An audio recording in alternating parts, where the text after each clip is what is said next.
Hi everyone, cooking with சுகியில் இன்றைக்கி சுவையான south Indian style sambar எப்படி செய்கிறேன்னு பார்க்கலாம். ஒரு குக்கர் எடுத்துகிட்டு அதில் முதல்ல நாம் துவரம்பருப்பை எடுத்து கழுவி கொஞ்சம் நேரம் ஊற வைக்க போகிறோம். நான் இன்றைக்கி 1 கப் அளவுக்கு துவரம்பருப்பு சேர்த்துக்க போகிறேன்.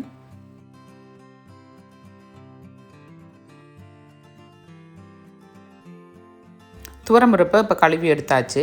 இதை ஊற வச்சு கூட செய்யலாம். நான் இப்போ ஊற வைக்கலை, ப்ரெஷர் குக்கரில் வைக்கிறபடியாக இதை நான் அப்படியே குக்கரில் வைக்க போகிறேன். துவரம்பருப்பை வேக வைக்கும்போது அதில் 3 பூண்டு, ஒரு பெரிய தக்காளி அதை நான் நடுவில் கட் பண்ணி வச்சுருக்கேன். அதுக்கப்புறம் 1/4 டேபிள் ஸ்பூன் மஞ்சள் தூள், ஒரு பச்சை மிளகாய் இதெல்லாம் சேர்த்து குக்கரில் நம்ம ஒரு விசில் வச்சு எடுக்க போகிறோம்.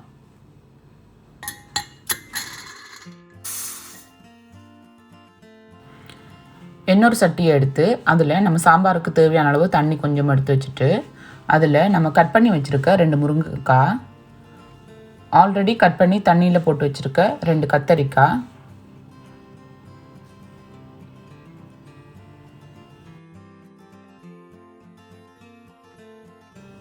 அதோடு சேர்த்து நம்ம காரத்துக்கு 2 பச்சை மிளகாய், கொஞ்சம் கருவேப்பிலை, 3 பல் பூண்டு, சின்ன வெங்காயம் கொஞ்சம், ஒரு தக்காளி இதெல்லாம் நம்ம சேர்த்துக்க போகிறோம். அதில் தேவையான அளவு உப்பு, அப்புறம் ஒரு 1/4 டேபிள் ஸ்பூன் அளவுக்கு மஞ்சள் தூள்,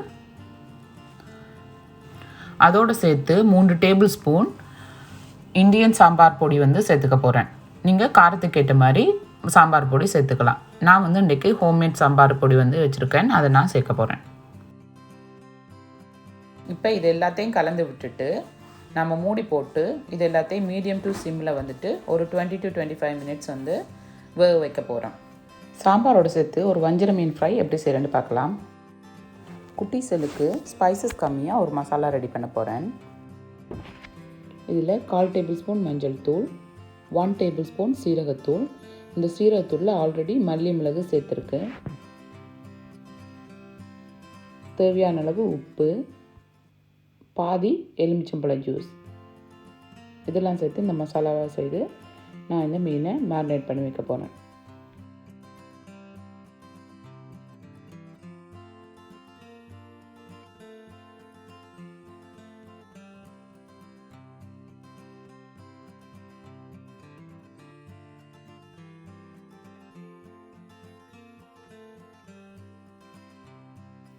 இன்னொரு பவுலை எடுத்து அதில் 2 டேபிள் ஸ்பூன் அளவுக்கு ஹோம்மேட் கறி பவுடர் சேர்த்துக்கிறேன். 1/4 டேபிள் ஸ்பூன் மஞ்சள் தூள், 1 டேபிள் ஸ்பூன் ஹோம்மேட் சீரகத்தூள், தேவையான அளவு உப்பு,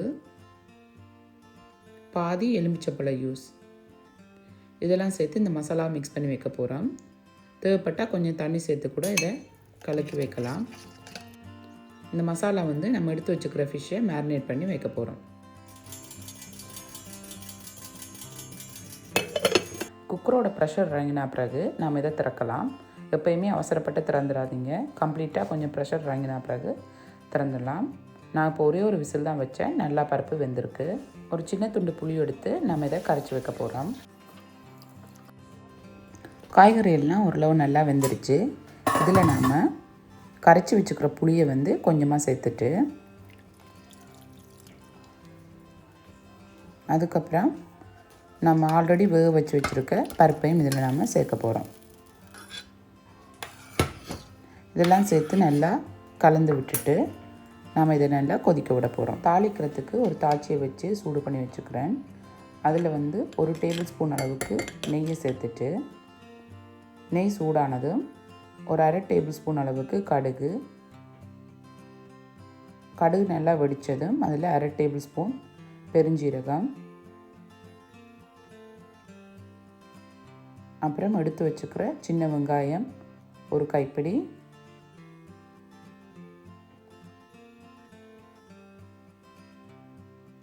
கொஞ்சம் கருவேப்பிலை, ஒரு 3 பல் பூண்டு, 2 காஞ்ச மிளகாய் இதெல்லாத்தையும் சேர்த்து நம்ம தாளிக்க போகிறோம்.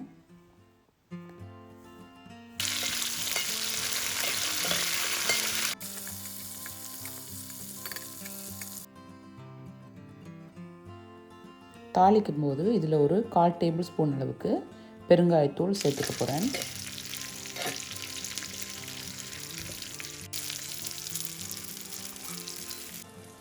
சாம்பார் வந்து நல்லா கொதித்து ரெடி ஆகிடுச்சு.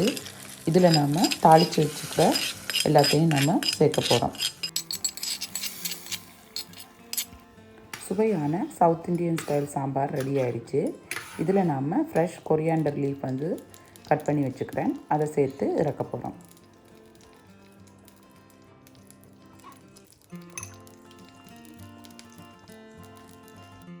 ஒரு தவா வந்து ப்ரீஹீட் பண்ணி கொஞ்சமாக எண்ணெய் சேர்த்து வச்சுருக்கேன்.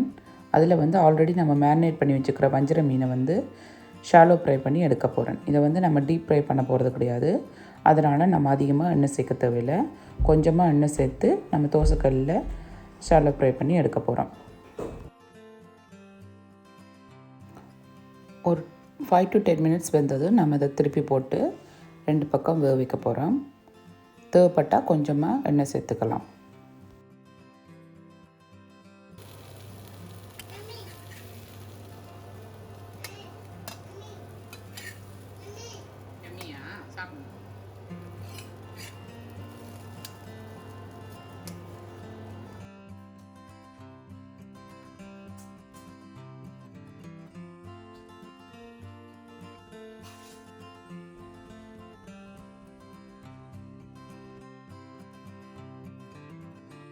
உங்களுக்கு இந்த ரெசிபி பிடிச்சிருந்தா லைக் பண்ணுங்கள், கமெண்ட் பண்ணுங்கள், ஷேர் பண்ணுங்கள், மறக்காமல் சப்ஸ்கிரைப் பண்ணுங்கள்.